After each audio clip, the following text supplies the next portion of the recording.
Hi everybody, I'm Sarah, the Real Simple Mama, and today we're going to do a long-awaited video about how to catch your chicken, how to hold your chicken, and how to give them medication, or basically to put something in their beak. So we're going to talk about this in a couple of different stages. The first, we're going to talk about how to catch your chicken and how to hold them so that you don't get hurt, but most importantly so your bird doesn't get hurt. And then the second part of the video will be how I actually, by myself with only two hands, I safely hold and restrain my chicken so that I can get something into their mouth. This is beneficial if you've got a bird who's not been eating or drinking, you need to give them a vitamin supplement, and you have any kind of ingestible medication. Maybe your bird's not eating and you need to make a mash. So this is going to be useful whether you need to get something into your bird's mouth like just water, or a liquid medication, or something that's a little bit thicker consistency like maybe an oatmeal mash or an applesauce.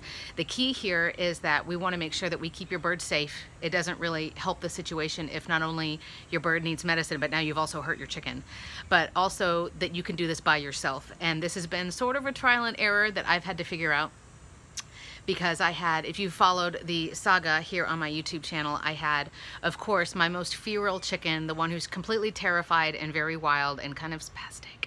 Her name is Flopsy, and she got really, really ill a few weeks ago with just this mystery disease. I had to catch her and take her to the vet multiple times, and she ended up needing a pain medication twice a day. Well, I had to come out here and do it by myself and catch this crazy bird and get medication. You know, I had to get her to take it because there was no way, no other way for me to get it into her system. So I have the sample medication, it's just water, that we're going to use, and because I'm not actually going to catch a chicken for the sake of this video, you can probably understand why. We're going to use Howdy, partner, I'm Toots Rooks, a redneck penguin for some reason, which will be close to the size and dimensions of what I'm wanting to show you. So let's talk about catching a chicken and holding a chicken. Now, I did a video a long time ago about how to hold a chicken safely, but I'm going to demo again as the part of this video. If you already know how to catch and hold your chicken, you can skip to the second part where I'm awkwardly on the floor. And don't worry, this is all G-rated. But for catching your chicken, if you've got a hen, you've got an extra way that you could potentially catch a chicken. A safe way you can always is to grab them by one or both legs. You want to grab both feet as quickly as you can, and I like to grab them pretty firmly, but you can hold a full chicken in one hand by catching them like this. It's not necessarily a dignified position for your bird, but I mean, we're doing what we have to do. That's one way you can catch a chicken by yourself. The other way is if you've got a hen who is laying or who is about ready to lay, when you get close to them, especially if you're out and with your chickens a lot, which I hope that you do anyway, just so you know them, you can feel comfortable around them, you learn each of their voices, each of their personalities, who lays what color egg, all that kind of stuff. I'm a huge advocate of you just being out there and being with your chickens. Watch them do chicken stuff, make sure everybody's good. But they will potentially, whether or not you have a rooster, they will potentially see you as the alpha. And once they get close to laying age, they will do the chicken squat or the chicken bow, where they kind of lay down. I'm trying to do this with a penguin, like, this is my life. And so they kind of go out like this, and that's the chicken squat or the chicken bow. And it's sort of a weird compliment, but basically they're willing and waiting to accept you as their rooster to mate them. But when they do that squat, you can always grab them real quick. Now let's talk about holding your chicken. And again, this is all stuff you can do by yourself. You can certainly put gloves on or put on protective clothing, or like, I don't know, a fireproof suit or something if you feel you need to. I never do any of that stuff because I like to feel what I'm doing, so I just use bare hands. When you're picking up a chicken, male or female, there are two main things that you need to remember, and one is for both of your safety, but the first one is just for their safety. When you pick up your bird, you need to make sure that both of their wings are against their body. They do have bones in their wings all the way up to their shoulder, right? And if you grab a chicken and you're holding them like this or holding them like this or any other kind of weird arrangement, you're potentially dislocating or hurting these joints and these bones that are here. So when I was teaching my kids how to pick up our chickens, once the birds got older, if they started to pick up the chicken and they got it like this, I said, no, you have to put the bird down and you have to try again. You have to catch them so that both of their wings are against their body, okay? And that's for their safety. That's not going to hurt you if you get a wing in the face or whatever. That's just to protect your birds so they don't get hurt. The other thing that chickens, and again, this is all applicable for quail and ducks and guineas and anything else. The other thing is, chickens don't like to feel like their feet are hanging when you're holding them, because they start to feel like, oh my God, like that sensation that you're constantly falling. So they feel a lot better if you just put your hand under their feet so that they feel supported. That makes them feel a little bit more stable. And of course, if you're dealing with a bird who probably doesn't want you to pick them up and shove stuff down their throat, then if you can get them to not be wiggling and struggling, but you can get them to be calm and be still, that's what you need to do. If you have a bird who is she's just going to be freaking out and just struggling, you can get a sock, cut the toe off of the sock, and then when you catch your chicken, slide it on over their face so that their eyes are covered. A lot of chickens will calm down when they have their eyes covered, when they think it's dark. They may even doze off. The key here is you have to cut the toe off of the sock because they have to be able to breathe. Okay, and obviously if you're trying to put something in their mouth, I mean, you need that open anyway. So I haven't bothered doing that. It was like, that's going to take longer for me to get that on her head than if I can just do the medication and go. And of course, this video is way longer than it's actually going to take you to do this. I'm just trying to make sure that I'm thorough here. So after I've caught the chicken, I use, and I've only got 2 hands, right? Because we have to be assuming that we're doing this by ourselves. I use one hand on their wing, and I have them facing to my side. So they're not facing the same direction I am. I turn the bird 90 degrees. And I use one hand to put them up against my body. So now with one hand, both of their wings are up against their body and they're restrained that way. You're not trying, sorry, you're not trying to squeeze the life out of your bird. If you're holding them firmly and they have no other way to try to escape. And then with my other hand, I just support their feet. You can hold their feet loosely if you feel like you need to, but really they just want to feel like something's there.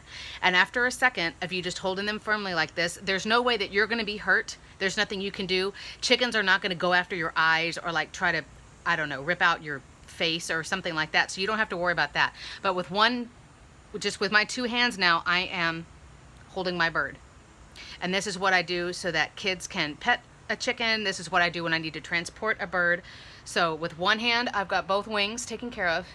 And with the other hand, I just support their feet so that they calm down. Okay, so it's all well and good that you're holding a chicken with 2 hands, but now you have to give them medicine and you can't get any more free hands. So if you have to do this by yourself, this is what I do. And it's gonna look kind of awkward, but it makes perfect sense. By myself, without hurting the chicken and without hurting me, I put the chicken or the penguin in between my legs like this. And now I'm using my legs to hold the wings in place. I am not sitting on my bird. I'm not putting any weight on them. I am just confining them. And if you can see behind me, if you have your feet together, then your chicken can't try to wriggle her way and escape back behind you. They have nowhere to go. So what I'm gonna do is I've got my fake medicine here.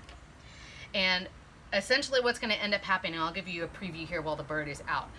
The bird is going to be here so that she or he is facing the same direction I am. Both of their wings are against their body, so I know they can't hurt themselves. Their feet are flat on the ground.